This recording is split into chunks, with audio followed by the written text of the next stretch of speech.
गुरुकुल में शिष्यों की शिक्षा पूर्ण हो चुकी थी और आज उनका आखिरी दिन था।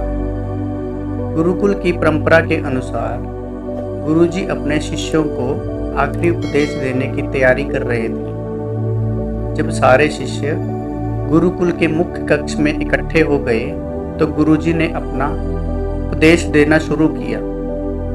उनके हाथ में लकड़ी के कुछ खिलौने थे।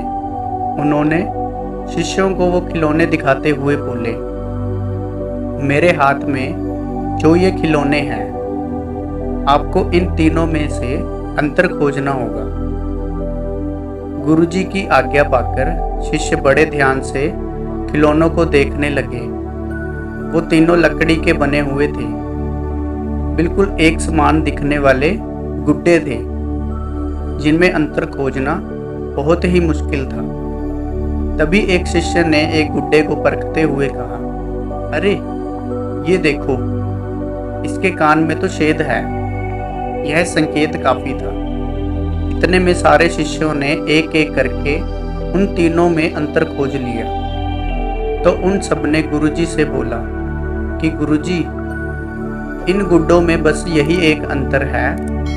एक के दोनों कानों में छेद है, एक के मुंह में छेद है और एक के सिर्फ एक कान में ही छेद है। उनका जवाब सुनकर गुरुजी बोले, बिल्कुल सही कहा। गुरुजी ने शिष्यों को धातु की एक पतली तार देते हुए उसे गुड्डों के कान में डालने को कहा। शिष्यों ने वैसा ही किया।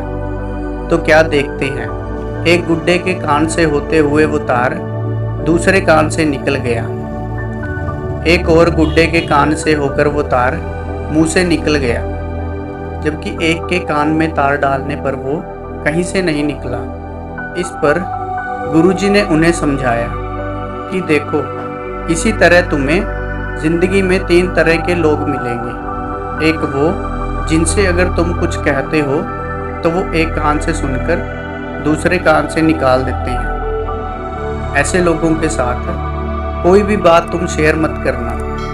एक वो लोग होंगे जो तुम्हारी बातें सुनकर किसी और के सामने जाकर कहेंगे। ऐसे में उनसे कोई भी अहम बात शेयर मत करना।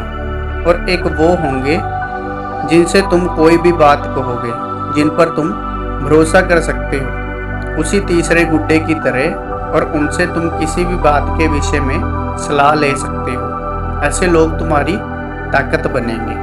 बस आप लोगों को सही परख होना आवश्यक है।